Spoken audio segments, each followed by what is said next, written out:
Okay, welcome to another edition of the Unfiltered, earnestly speaking, Unfiltered podcast. I am your host, of course, Ernest E.J. Christian. I am actually recording this on a Tuesday, but this will be for the Wednesday episode because I've got a long day tomorrow. Got to record technically it's one full episode, Ernestly podcast, but I got to do three separate segments actually for the show. So I don't want to have to worry about doing that tomorrow. I just get that out of the way. And the news dump has been pretty heavy the last couple of days. Today, no exception. A lot of stuff to talk about today. A lot of things to talk about. First off, so we got a lot to get to. And first and foremost, I don't want to waste your time. Your time is valuable, and if you spend time to this podcast, I appreciate you for doing so. I appreciate you. Obviously, the downloads. You can subscribe to this podcast on iTunes. Well, Apple Podcasts rather. iTunes is going out of business actually. So Apple iTunes, Stitcher Radio, Google Play.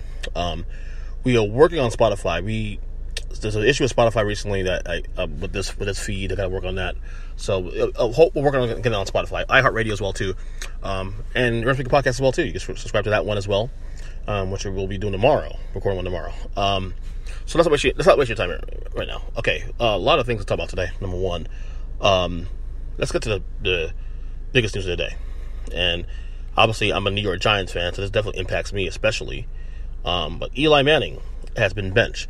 Yesterday on the podcast, when I recorded, I said that both the Dolphins being another team, but the Giants were non-committal to Eli Manning and his whether or not he'll start week 3 or week to week, whatever it may be. There you go. Pat Shurmur made a decision today, or yesterday or today. Well, you get this podcast on Wednesday, so technically it's yesterday. Eli Manning will be benched, and it looks like, Dan Jones is the starter number one. It looks like from this point on, it looks like officially the end of the Eli Manning era in New York. And in New York, obviously, he's obviously 38 years old. I think he's actually 39 now. 39. This is a year younger than me. I'm 39. So regardless, this is his last round of the contract, and pretty much the vibe we're getting now is that Eli Manning is pretty much done. I mean, barring Daniel Jones getting injured, or maybe shouldn't have bet himself. This is pretty much the end of the Eli Manning era in New York. Obviously, I wrote a couple things on social media. I'm going to probably work on a blog at some point tonight or tomorrow, because I have a lot of thoughts on Eli Manning and this, the Hall of Fame stuff and whether he should get in. Just the memories. I named my son not necessarily after him, but largely influenced by him. We wanted an E name, and my wife is Jewish, so it kind of made sense, and I like the name Eli. I actually wanted to name my son Elijah initially, but my brother got to that one first. We shouldn't be too surprised. A lot of people some people said that it's way too soon to do this, throwing down Jones to the Lions. Some people say it's just right. A lot of split when it comes to this storyline, when it comes to this situation. I'm excited in a lot of ways. I'm equally excited and sad, because Eli Manning in the last couple of years, he just hasn't been good. And even when I've caped up for him and I've defended him, you always need in the back of your head, like, if you can turn it around and get you one more year, squeeze the juice one more time, But he's been on a downswing for the last 4 or 5 years. I said on the podcast yesterday too that these last couple of years of Eli Manning, you can argue that it has hurt. Maybe it may have hurt his Hall of Fame chances. Now, I think he'll still get in because of the 2 Super Bowls, because he's a Manning, and the thing that no one talks about, the numbers. He has a lot. His career numbers are going to be up there. He's already top 10 in some of the major categories in yards and touchdowns, all that. So that alone will at least get him a sniff. Now, he's definitely not the first ballot Hall of Famer. That I will definitely not defend that part, but I think he will get in at some point, maybe in a weak year. Although, to be honest with you, is there any weak years when it comes to the Hall of Fame? Is there any years where, there's a quote-unquote weak class? We don't see those anymore. A lot of receivers get put by the wayside for 3, 4, 5 years before they get in, and guys who you would think be first ballot Hall of Famers. But yeah, he's definitely. I think he's still going to get in, but I think the performance the last couple of years, and especially the start of this year, has not helped his chances. Certainly hurt his case. So maybe this kind of putting a stop to this now. Putting a tourniquet on the damage, stop the bleeding, if you will. Maybe this kind of sort of like this save him himself situation. So Daniel Jones will be the starter this Sunday in Tampa. I would love to go to that game. I'm actually 5 hours away from Tampa, but yeah, most likely I'm going to go to the game. In fact, I will almost guarantee I'm not going to the game because I'd rather be home anyway. Just because I'm not really a big guy. I'm not really a guy that enjoys football in person. I like to watch the game. That's the one sport I actually do not mind being home for. Like that's the one sport where I want to be home and enjoying. I like to have control of the food. I have control of the TVs. Be on my phone. I'm very reactionary too, and for me, that's the one sport where if I'm in attendance, I feel restricted because obviously I'm in a crowd. I'm sharing a space with other people, 80,000 people, if you will. So, yeah, I'm okay with being home.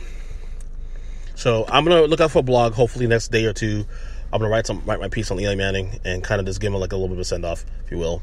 He deserves it. Even though it's been a rough couple of years. The 2 Super Bowls, beating New England, the biggest dynasty probably in sports.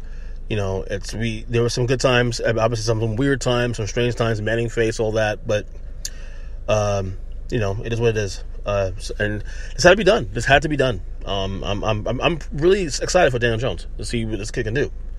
This guy was drafted number 6 last year, or this past offseason rather.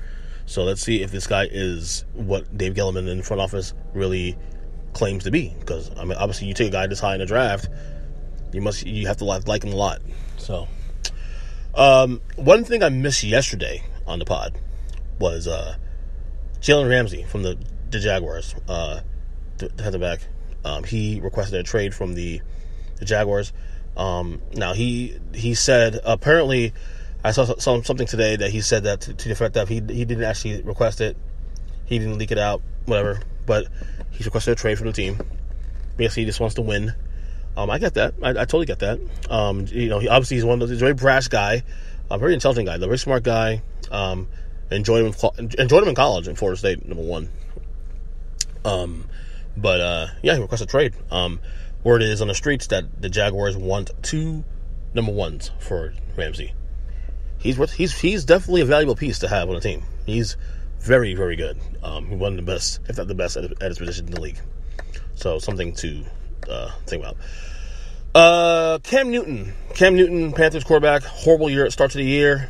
Has been really, really bad. Again, Cam Newton, you could argue, has probably the best days are behind him. Let's put it that way. I mean, we'll see these next couple of weeks, but he may miss week 3 because of a lower extremity situation. I think it's his ankle, so he missed practice today. He is most likely is uncertain for Sunday. From the Panthers, I just sit him. Gotta sit him. I mean, he's been playing so bad right now. Maybe he can use a week off and just kind of reset himself a little bit. Because, he was dreadful against Tampa on Thursday night. So maybe an extra week off may actually help a little bit. The problem is they're 0-2 right now. And I really believe that Ron Rivera is on the hot seat right now. And so I don't know if that's worth the risk. But again, the only thing is you think that they'd be out of the race in the NFC South. They're not, because Atlanta's not trusted. They're 1-1. New Orleans lose Drew Brees 6 weeks. They're 1-1. Tampa's 1-1. Also, they lost. They beat Carolina, but Carolina's in the mix. They're only a game back. So, if there's a time to kind of get Cam Newton to reset, maybe I would say this week. Try this week. So we'll see what happens there in this situation. This is a situation. Another situation. A lot of quarterback stuff. News in the last couple days. Big Ben and Drew Brees and obviously Trevor Siemian getting hurt in the game last night. And he's out for the year now too. So a lot of stuff to talk about.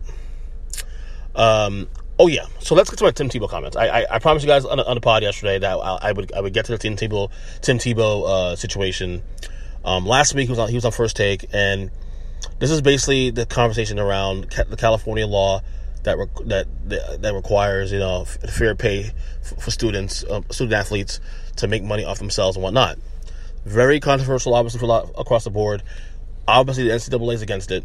They don't want students to be able to make money off their likeness or any of the nature. You already know how I feel about the NCAA. I think they are a bunch of crooks and all that. Tim Tebow was on First Take, and he gave a 1 minute, I won't say speech, but he was on the show, and he had some really candid comments that, a lot of people reacted to this. Here's what he said, his entire clip of what he said on First Take last Friday. I feel like I have a little credibility and knowledge about this because when I was at the University of Florida, I think my jersey was one of the top-selling jerseys around the world. It was like Kobe, LeBron, and then I was right behind them, and I didn't make a dollar from it. But nor did I want to, because I knew going into college what it was all about. I knew going to Florida, my dream school, where I wanted to go, the passion for it, and if I could support my team, support my college, support my university, that's what it's all about. But now we're changing it from us, from my university, from being an alumni where I care, which makes college football and college sports special, to then, okay, it's not about us, it's not about we, it's just about me. And yes, I know we live in a selfish culture where it's all about us, but we're just adding and piling it onto that, where it changes what's special about college football. We turn it into the NFL, where who has the most money, that's where you go. That's why people are more passionate about college sports than they are about NFL. That's why the stadium. All right, so since you're very passionate about what he said, look, and I got to a lot of deep discussions.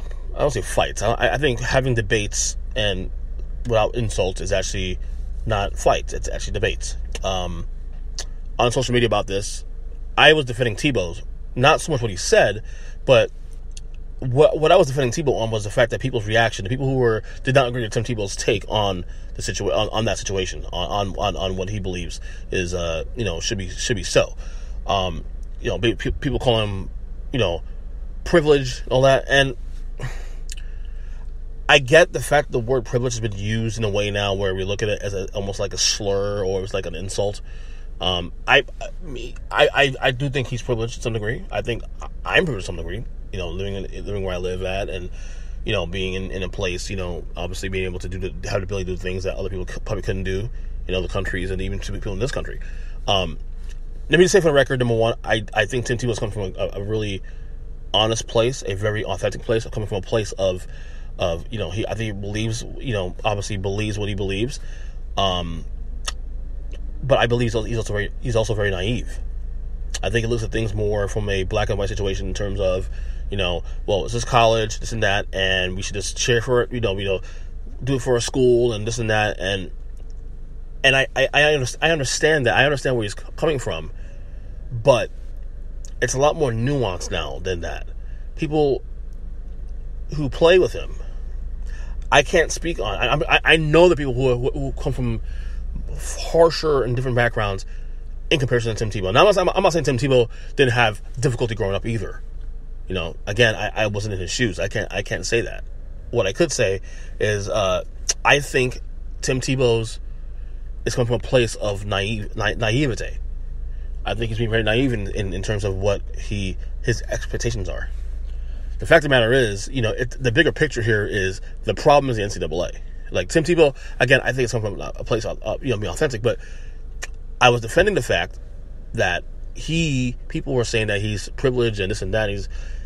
He's probably out of touch, and people come from different backgrounds. There are people who may not be racist and this and that and whatnot, but don't understand certain backgrounds because they didn't live it themselves or weren't exposed to it.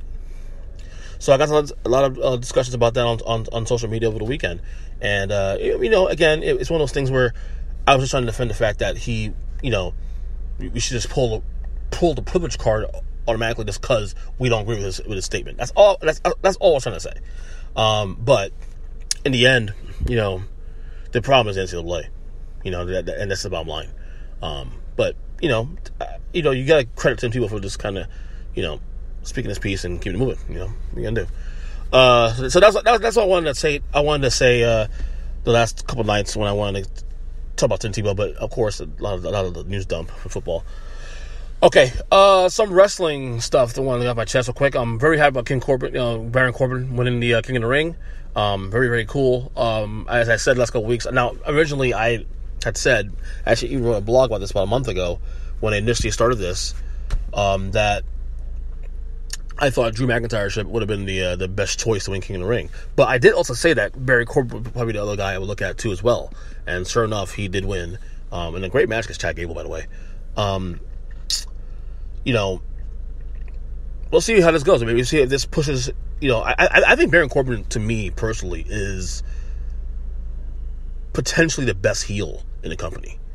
Now, obviously, the Fiend now obviously about the Fiend last night on the Raw, he had 4 different Firefly Funhouse vignettes, and he was obviously he gave the Mandible Claw to Glenn Jacobs, aka Kane. Also, I mean, it was phenomenal last night how he was used finally. But Baron Corbin, should be the best heel in the company. He has a very douchey character, but I like it. It's really, really effective. And I think that WWE has a chance now again to kind of use this again moving forward. Another push for him. Maybe put a ring on it. Maybe put a belt on him at some point. But King Corbin, great ring to it. Number one, and again, I think he's one of the best characters in the company, personally. And probably one of the best heels as well too. So okay, before I go, last thing I want to talk about: Saved by the Bell reboot. Saved by the Bell reboot is coming. Wow. And apparently it's the show will be centered on, number one, it's on NBC Universal, their new streaming service, which will be coming soon, I believe. I think it's called Peacock, I believe. But the story this time will be centered around Jesse and AC Slater, Jesse Spano, AC Slater, Leslie Berkeley, and Marty Lopez. But here's another caveat that we found out today in this news breaking, that Zach Morris, in the story of the show, the reboot, is the governor of California. Let me repeat that. Zach Morris is the governor of California in the show, according to sources that have had this information, of course. That is rich. I mean, that is rich. Mark Paul Gosselaar will be the governor of California if this reboot does happen. It's being planned. I'm excited for number one because I'm a big time Saved by the Bell fan. I know it's a very corny show. It's old. The target audience is obviously for teens and whatnot. But that's, again, nostalgia. I actually own all the seasons of Saved by the Bell, including the Hawaiian adventures and the college years that, by the way, was misused in my opinion, not done correctly. But yeah, Saved by the Bell's coming back to TV. I'm actually excited about it. People saying, "Oh, well, people are original and all that." Yeah, there's something to that. I get it, but I'm not complaining about it today. So, anyway, that's it for today's podcast. Again, thank you for listening. You can follow me on Twitter, of course, at EJChristian7. On the blog, of course, at earnestyspeaking.net. Again, look out for the Eli Manning piece I'm going to write, hopefully this tonight or tomorrow. I also did and I'll obviously announce it. I'll let you folks know once it comes out. I was part of a panel, an NBA Magazine panel, with a good friend, Josh Everly, who hasn't been on the podcast in quite a while, but just basically answering 5 questions regarding the NBA and a couple things. I just turned in the thing today, so hopefully, I don't know when it's going to come out. I think maybe next couple weeks, couple days, I don't know. But when it comes out, I'll post the link. But it was a very, very interesting questions on that I answered. And there's something to do with Marcus Gasol and he's a Hall of Famer, worst contract in the NBA. There's another question concerning who's your favorite role player of all time. What's the answers that you'll see on the column. So look out for that. Again, an honor and a privilege to be part of that. Josh Everly, thank you for asking me to be a part of that. It was an honor. It's my second time actually doing it with this. Doing this with them. I think I did it a couple of years ago, 2 years ago. So anyway, that's enough for me. I'm gonna go, and God bless everybody. Until the next episode, and of course we're dropping an Earth Speak podcast tomorrow as well to NBA, NFL Week 3. Obviously, picks of the week with Zach and the student game report as well. And I'll probably do a little cold open tomorrow, most likely. We'll see what happens. But till then, love you guys. Take care and see ya.